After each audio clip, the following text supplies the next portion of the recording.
3. There's a moment in every empath's development where something quietly but fundamentally changes.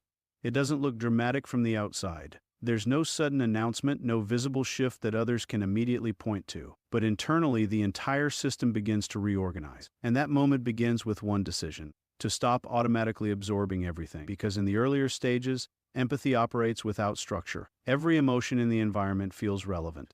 Every shift in tone, every tension in the room, every unspoken signal gets picked up and internalized. And over time, this creates a constant state of overload. Not because the empath is weak, but because there's no filter. Everything gets in. And when everything gets in, nothing gets understood clearly. So the shift begins with awareness. The empath starts noticing that not everything they feel belongs to them. That some emotions are external, some are projected, and some are simply reactions to patterns they've experienced before. And once that distinction becomes visible, something important happens. They pause. Instead of immediately identifying with the emotion, they start examining it. 3. Where's this coming from? Is this mine or is it someone else's? Is this situation actually connected to me, or am I just responding to the energy around it? These questions create distance, not emotional coldness, but psychological clarity. And that clarity changes everything. Because when you stop absorbing automatically, you start assessing intentionally. You begin to treat emotional input the way an analyst treats information. Not everything is accepted at face value. Not everything requires a response. Some things are observed, understood, and then left where they originated. And that process reduces overwhelm without reducing awareness. This is the difference between sensitivity and control. Sensitivity without control leads to exhaustion, but sensitivity with structure becomes precision. You still notice everything, but you're no longer controlled by everything. You decide what matters, what requires action, and what can simply pass through without impact. This shift is often emphasized in behavioral frameworks discussed by Chase Hughes that awareness alone is not power. Awareness combined with control is, and for the empath, this is where real strength begins to develop. 3. Because now, instead of reacting to every emotional signal, you start identifying patterns. You see how certain people consistently bring the same emotional environment.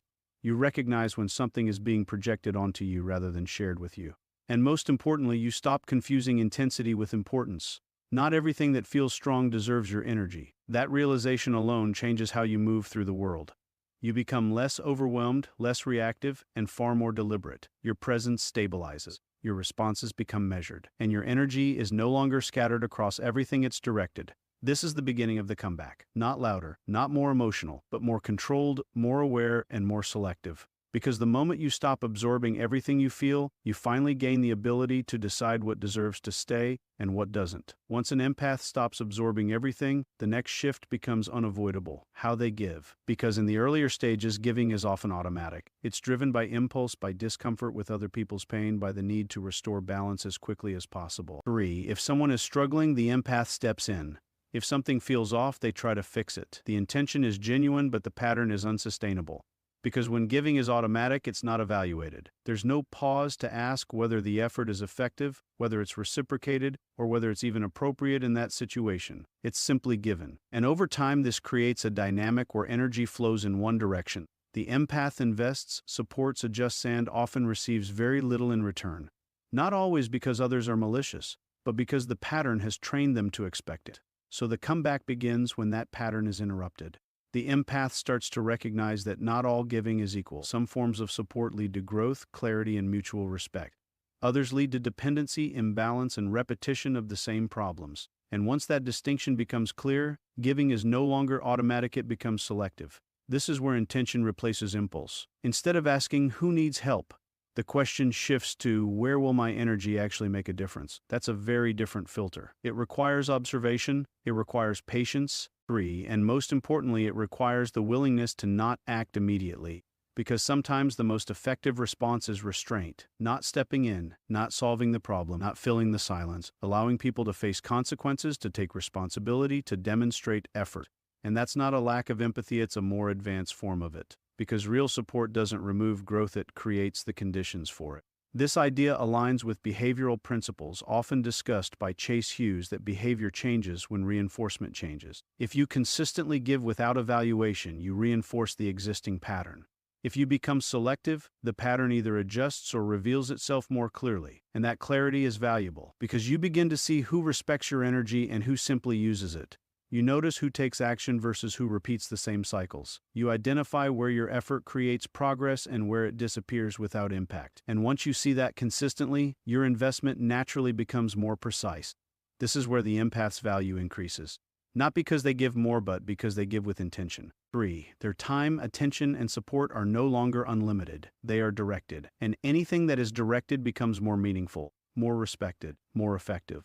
And here's the deeper shift: giving is no longer tied to identity. You're not helping to feel needed. You're not supporting to maintain connection. You're choosing where to invest based on alignment, effort, and outcome. That removes guilt. It removes pressure. And it replaces it with clarity.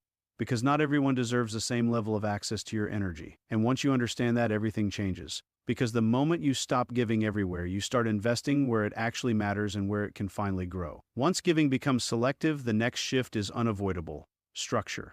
And that structure shows up in the form of boundaries, not as suggestions, not as preferences, but as standards. This is where many empaths hesitate, because for a long time, boundaries felt like rejection. Saying no felt like disconnection. Limiting access felt like losing people. But that interpretation starts to change. Because what becomes clear over time is that without boundaries, there is no stability. 3. Without defined limits, every interaction is negotiated in real time.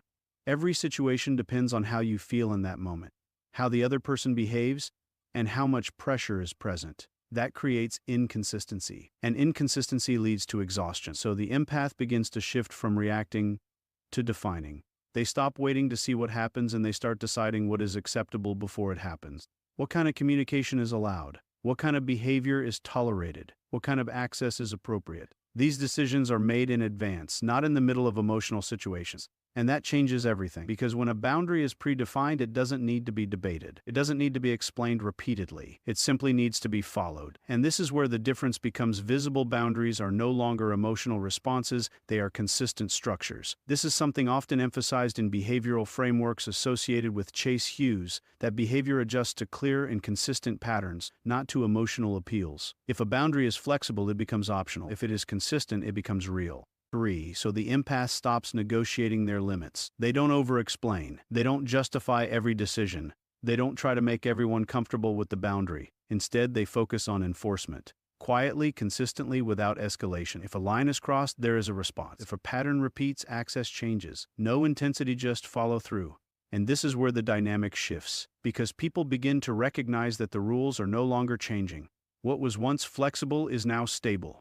And stability forces adjustment. Some people will adapt. They'll respect the boundary, align with it, and continue the connection in a healthier way. Others will resist. They'll push, test, and eventually reveal that they were only comfortable when there were no limits. And that clarity is valuable, because now you're no longer guessing who belongs in your environment. You're seeing it based on behavior. Not words, not intentions, actions. And actions don't require interpretation when the standard is clear.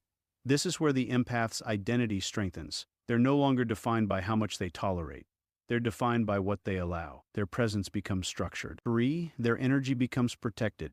And their interactions become far more stable, because they're no longer reacting to every situation. They're operating within a system they've already decided.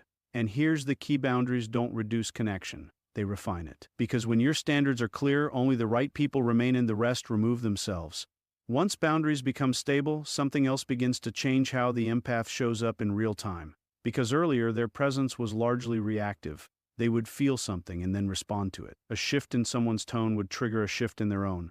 A moment of tension would pull them into action. Their behavior was accurate in feeling, but not always intentional in timing. And timing is where power lives. As the empath develops, they begin to slow the process down, not outwardly in a dramatic way, but internally. Instead of responding immediately, they create a gap, a small pause between what they notice and what they choose to do about it. And inside that pause, something new becomes available: control. This is where presence becomes strategic. 3. They're no longer just participating in the interaction, they're observing it while they're in it.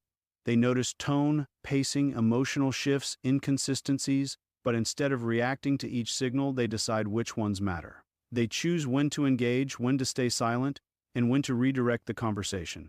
And that choice changes the dynamic. Because when you're reactive, your behavior is predictable. You can be pulled, triggered, or influenced without much resistance. But when you're deliberate, when your responses are measured and intentional, you become much harder to move. Not because you're rigid, but because you're stable. This is something often emphasized in behavioral analysis by Chase Hughes, that the person who controls their state controls the interaction, not through force, but through consistency. A steady presence creates a different environment, one where emotional escalation has less effect. You can see this in simple moments. Someone raises their voice, expecting a reaction, and it doesn't come. Someone pushes for urgency, expecting immediate engagement, and they're met with calm pacing instead. These small shifts interrupt patterns. 3. They remove the expected response, and when the expected response disappears, the dynamic has to adjust. Now, this doesn't mean the empath becomes passive or detached. It means they become selective in how they express themselves. When they speak, it's intentional. When they act, it's aligned. There's no excess movement, no unnecessary reaction, just clear, deliberate presence.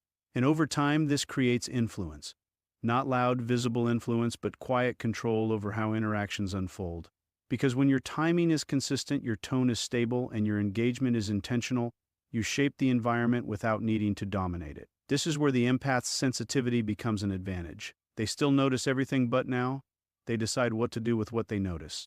They're no longer pulled into every emotional current. They're navigating it, choosing where to step in, where to step back, and where to hold their position. And that's the shift, from reacting to everything to responding to what actually matters. Because when your presence is no longer driven by impulse, it becomes a form of quiet control that others can feel even if they can't explain it. 3. At a certain point, all of these shifts, filtering, selective investment, boundaries, controlled presence, begin to point towards something deeper.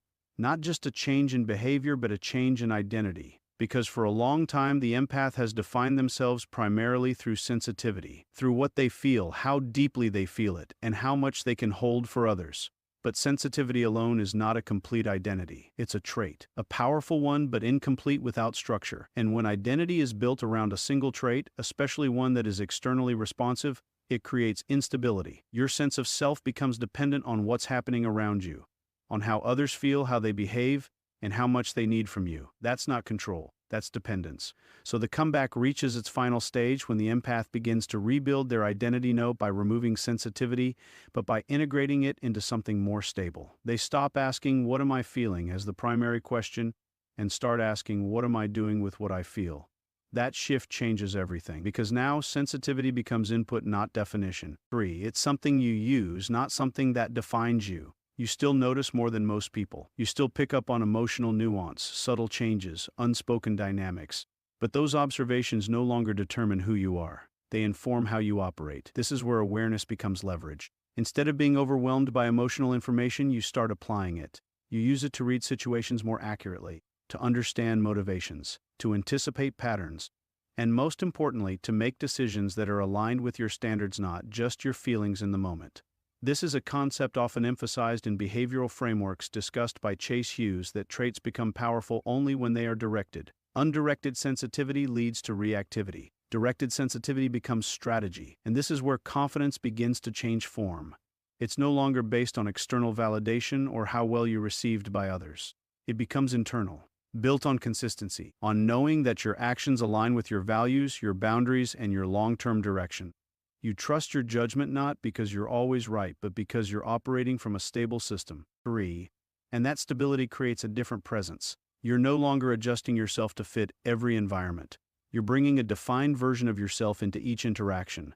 And that version doesn't shift based on pressure, emotion, or expectation. It's consistent, grounded, intentional. This is the real comeback. Not louder, not more expressive, but more controlled, more defined, more aligned. Because you're no longer just someone who feels deeply. You're someone who understands, directs, and uses what you feel with precision. And once that identity is in place, you stop being shaped by the world around you and start shaping how you move through it.